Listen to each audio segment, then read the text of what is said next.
পয়গম্বরগণের মধ্যে হযরত ইয়াহইয়া আলাইহিস সালাম মাওলার বয়ে জাহান্নামের বয়ে কাঁদতে কাঁদতে এক সময় চোয়ালের গোশতগুলা খসিয়া পড়তে পড়তে চোয়ালের আল্লাহু আকবার দাঁতগুলা বের হয়ে গেছে। এদিকে সম্মানিত মা পুত্র ইয়াহইয়া আলাইহিস সালাম এর এই অবস্থা দেখিয়া নিজেও কাঁদতে কাঁদতে বেহুশ হয়ে যাইতেন।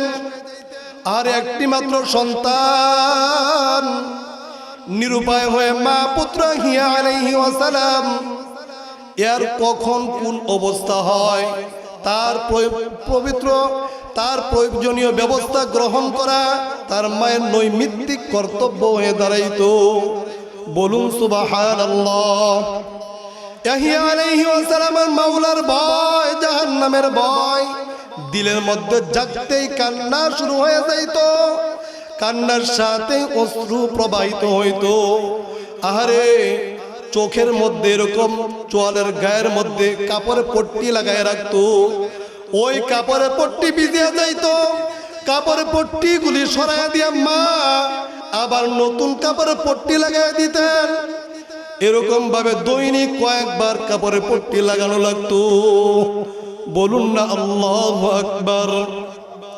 মোট কথা দিনে রাতে কয়েকবার ওই মায়ের এই কাজ করা লাগতো। হযরত জাকারিয়া আলাইহিস সালাম কবর, হাসর, মিজান, ফুলসিরাত, জাহান্নামের আলোচনা উম্মতদের মাঝে বেশি বেশি করতেন। এদিকে ইয়াহইয়া আলাইহিস সালাম হযরত জাকারিয়া আলাইহিস সালামের বয়ানের মাঝে যখন বসিয়ে বয়ান শুনতেন, হালত পাল্টিয়ে যেত এশকের তাজাল্লির কারণে। সেখানে চিৎকার শুরু করিয়া দিতেন। অন্য অন্য উম্মতগুলো চিৎকার করিয়া কান্নাকাটি করতেন।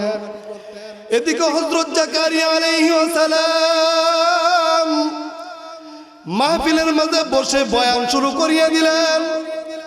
হযরত ইয়াহইয়া আলাইহিস সালাম গোপনে বসে বয়ান শুনতেছেন। হযরত জিবরাইল আলাইহিস সালাম হযরত জাকারিয়া আলাইহিস সালামের কাছে ওহী নিয়ে আসলেন। ওগো আল্লাহর নবী জাকারিয়া, আল্লাহ তাআলা জাহান্নামের তলদেশে সাকরান নামে গর্ত, গাজবান নামে এক পাহাড় তৈরি করে রেখেছেন। এত দুর্ভয় শাস্তি হতে রক্ষা পাওয়ার জন্য মাওলার ভয়ে, জাহান্নামের ভয়ে কান্নাকাটি করতে করতে যদি কবর যেতে পারো তাহলে মাওলায় নাজাত দিতে পারেন। বলুন সুবহানাল্লাহ। আত্মগোপনকারী ইয়াহইয়া আলাইহিস সালাম একটা চিৎকার দিয়ে জমিনের মধ্যে বেহুশ হয়ে গেলেন। যখন হুঁশ ফিরে আসলো, চিৎকার করতে করতে জঙ্গলের দিকে ছুটলেন।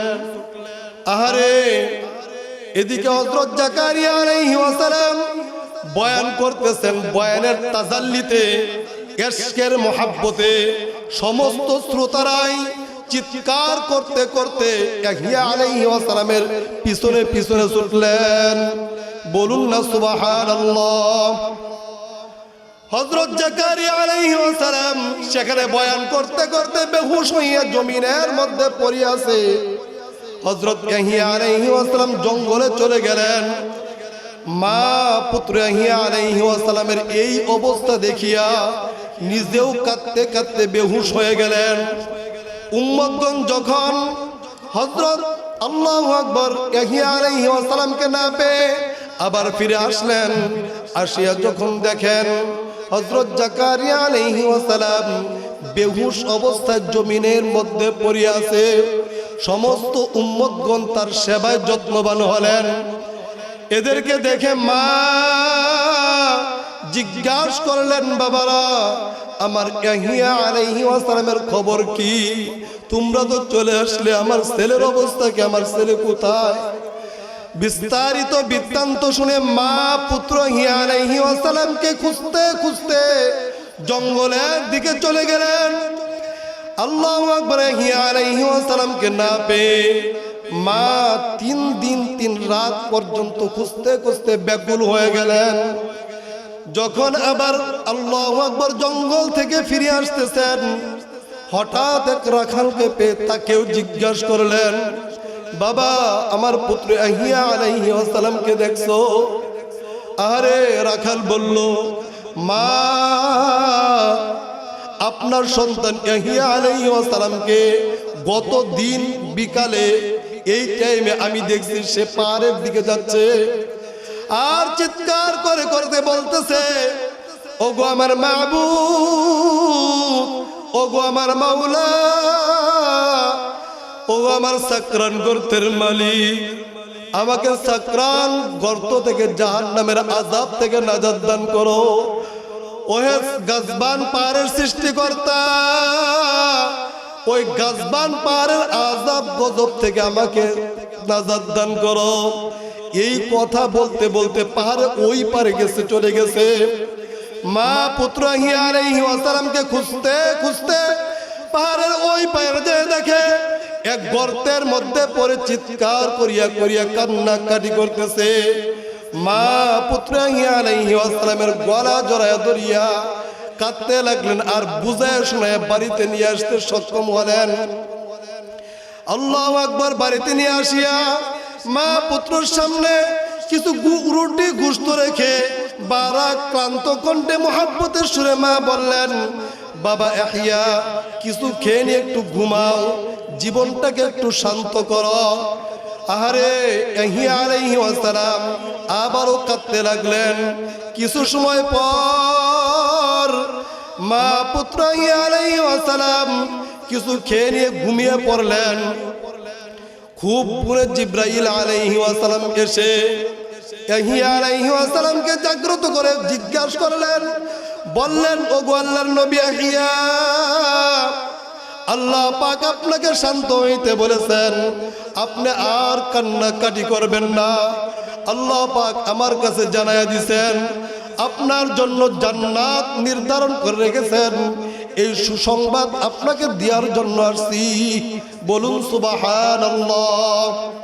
হে প্রিয় ইয়াহিয়া, আপনি যদি মাওলার জাহান্নাম কখনো কোনোদিন দেখতে, তাহলে কাঁদতে কাঁদতে এক সময় পানি হইয়া মারা যাইতে।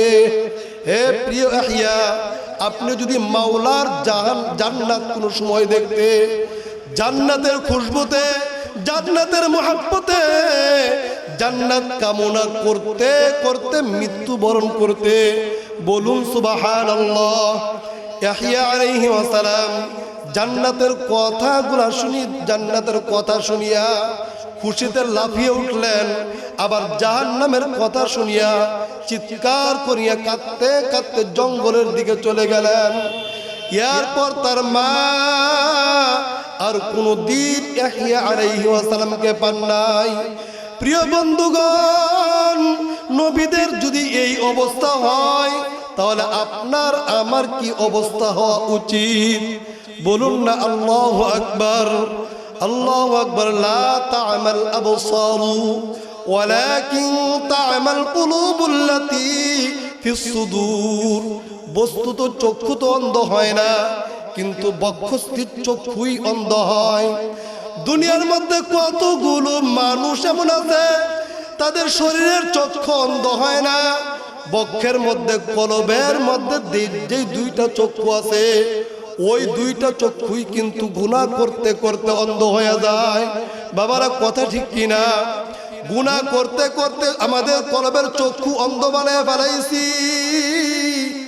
এই গুনাহের কাজে আরাম পাইয়া, বেরোজায় আরাম পাইয়া, বেপরদায় আরাম পাইয়া, সুন্নতের খেলাফ লম্বা চুলে আরাম পাইয়া, হাফ শার্ট ফুল শার্টে আরাম পাইয়া চলছি। আর পাশে কতগুলো চক্ষুরা মানুষ 1,00,000 বা 2,24,000 পয়গম্বর কথা বলতেছেন। তামাম দুনিয়ার উলামায়ে কেরাম, তামাম দুনিয়ার উলামায়ে কেরাম, আউলিয়া কেরাম বলতেছেন, বাবা ফিরো, গুনার দ্বারের কাছেও যাও না। আরে গুনাহ করিয়া যদি তুমি পথ চলতে থাকো, আরে আজরাইল আলাইহিস সালাম পিছনে যখন ধাক্কা দিবেন, ঘুম করিয়া জাহান্নামের মধ্যে পড়িয়া যাবা। ও আমার যুবক বাবারা, মুরব্বী বাবাজিরা, পর্দার আড়ালের মা ও বোনেরা, খুব খেয়াল করিয়া শুনেন। চরমনের এক আল্লাহর ওলি ছিল, রাস্তা দিয়ে যাইতেছে অনেক দূরের পথ, হঠাৎ করিয়া দেখে একটা জানাজা হইতেছে। মনে করলেন জানাজা দিয়া যায়, সওয়াব হইবে। আরে জানাজায় দাঁড়ায় গেলেন, চক্ষু দুইটা বন্ধ হয়ে গেল।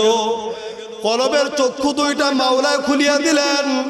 ওই লোকটার জন্য যে কবর খনন করা হয়েছে, ওই কবরের মধ্যে অসংখ্য সাপ পানা ধরিয়া আছে। বলুন নাউযু বিল্লাহ। আরে ওই লোকটা বলতেছেন, এমন সাপের ছবি আমার জীবনে কোনোদিন দেখি নাই। কোন রকমের জানাজা শেষ করলাম।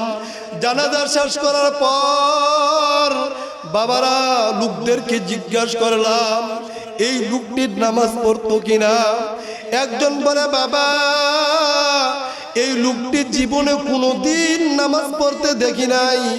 লোকটি গান বাজনা করতো, ফুর্তি ফার্তার মধ্যেই জীবনটা কাটায়া দিছে। বলুন নাউযু বিল্লাহ। চরমনা আল্লাহর কুতুবের কাছে যখন এই বর্ণনা দিলেন, আল্লাহর কুতুব বলতেছেন, বাবা ওই নাফরমানের জন্য যে কবর খনন করা হয়েছে, ওই কবরের মধ্যে অসংখ্য সাপ, জাহান্নামের সাপ ফানা ধরিয়া আছে। ওই নাফরমানকে কবরে রাখার সাথে সাথে সমস্ত সাপ বিচ্ছুগুলি ওই নাফরমানকে পেঁচায়া দরিয়া কটমট করিয়া কামড় শুরু করিয়া দিবে। সহ্য করতে পারবি? ওই কবর আযাব তো কেউ সহ্য করতে পারবো না। বলুন না নাউযু বিল্লাহ। চরমনা আল্লাহর কুতুব চরমনার জমিনে শুয়ে আছেন। ইন্তিকালের কয়েকদিন আগে সদরঘাটের মাহফিলে খোদার কসম করিয়া বলেছিলেন, আমি যখন হামেশা জিকিরের হালতে থাকতাম, এক জায়গা দিয়ে রওনা করেছি। সদরঘাটের মাহফিলে খোদার কসম দিয়ে বলেছিলেন, আমি যখন এক জায়গা দিয়ে রওনা করেছি, মেহের মুন্সি নামে এক লোক আমাকে ডাক দিয়ে বলে, হুজুর আমার বড় ভাই মারা গেছে, তার কবরটা একটু জিয়ারত করিয়া যান। আমি কবর পাশে দাঁড়াইলাম, কবরের মাটি আমাকে উল্টায় ফেলায় দেয়। কবর দিকে তাকায় দেখি, আরে মানুষটার চেহারা শুকুরের সুরাত হয়ে গেছে। হাত পাও ভাঙ্গিয়া উল্টাইয়া ফালাইয়া রাখছে, হাত পাওয়ার মধ্যে আগুনের বেরি দিয়া বান দিয়া ফালাইয়া রাখছে। জিহ্বাটা টানিয়া নাভির স্তর পর্যন্ত আনা হয়েছে। বলুন নাউযু বিল্লাহ। জিহ্বার মাঝখান দিয়ে একটা পেরেক ঢুকায় রাখছে। আরে কি যে যন্ত্রণা! আল্লাহর কুতুব একটা চিৎকার দিয়ে জমিনের মধ্যে দৌড় দিলেন। জামা কাপড় গুলা ছিঁড়িয়া গেল। আর যখন হুশ ফিরে আসলো, মুন্সি সাহেবকে ডাক দেয়া বললেন, হে মুন্সি সাহেব, আরে একটা সুদখোরের কবরের কাছে কেন আমাকে নিয়ে গেলে? বলুন না নাউযু বিল্লাহ। তোমার আমার চক্ষু নাই বলে আমরা কিছু দেখি না। 1,00,000 বা 2,24,000 পয়গম্বরের কথা বিশ্বাস না করিয়া তুমি আমি যদি গুনার কাজ ছাড়তে না পারি, আজরাইল আলাইহিস সালাম আসিয়া যখন পিছনে ধাক্কা দিবেন, ঘুম করিয়া কবরের মধ্যে পড়িয়া যাব। সাপ বিচ্যুতে জড়াইয়া ধরবে, আর কিন্তু কবর থেকে উঠা সম্ভব হবে না। আল্লাহুম্মা আমিন। ওয়া আখির দাওয়ানা আলহামদুলিল্লাহি রাব্বিল আলামিন। যে আলোচনা করলাম, আল্লাহ তাআলা আমাদের